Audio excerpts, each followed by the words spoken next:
Can you talk a little bit about how consumer behavior is shifting, as a result of mobile, and how that's affecting, not just mobile commerce, but brick and mortars as well? Absolutely. So it starts with consumers do something on their mobile device that they've never done before. It may be to do something that they used to do, but was in a more painful way, like get a cab, right? So Uber is an example I like to use where once you experience that, you kind of want everything to be that way. The next thing is, especially with brick and mortar stores, everybody, we call brick and mortar offline and we call e-commerce online. But the thing is, everybody in the store is actually online because everyone in that store has got a smartphone. Right. And so the question is, what are they doing? Up till now, typically the store is not helping them. So they're on their phone, and what are they doing? Well, you might be texting or whatever, but you might be using Red Laser, one of our apps, to showroom. You're looking for a price. Like, is this a decent price? You might be looking, just doing a search saying, who's got this thing? And what might I pay for it at a better rate? Or maybe I'm trying to find a little bit about it. Maybe I'm trying to get a little information. So the opportunities for the stores to embrace you on your device as you walk in the store. And that's what we're going to try to help them do.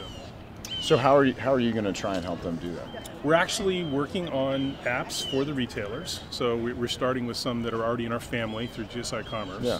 So we'll make the consumer-facing app.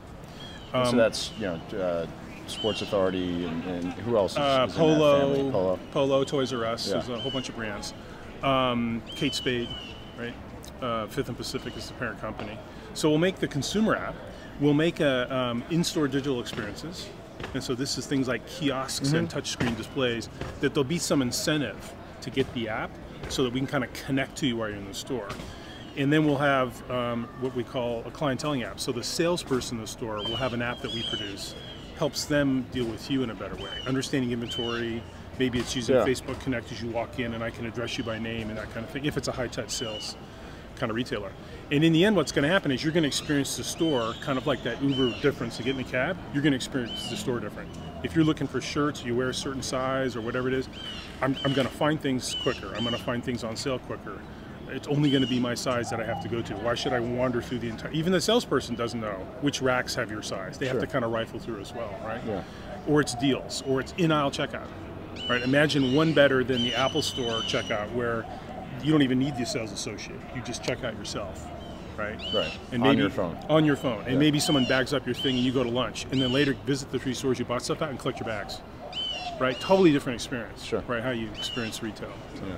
So, we've been talking about how mobile is affecting brick and mortar retail stores.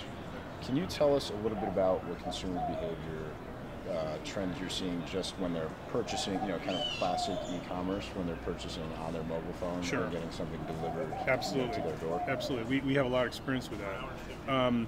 The biggest thing with mobile is removing friction. So everything has to be super fast and tight. And the reason, if you think about it, if you're in a brick and mortar store, you've purposely gone to a place, and so you expect to spend some time. If you're at home on the computer doing normal e-commerce, you're also sitting down thoughtfully somewhere, and there's not a lot to take you off task. But when you're mobile, you could be here like at a conference, South by Southwest, and somebody walks up, your buddy that you haven't seen for a couple of years, and you stop doing what you're doing on the phone. That's when us or someone else could lose the sale. And it happens all the time. Or the light turns green because you were looking at the phone during the red light. You have a small, unpredictable You have a small window of time. And consumers do what we call snacking. It's exactly what we all do too. When we're done with this interview, you might pull out your phone and check your text or look at Facebook or whatever.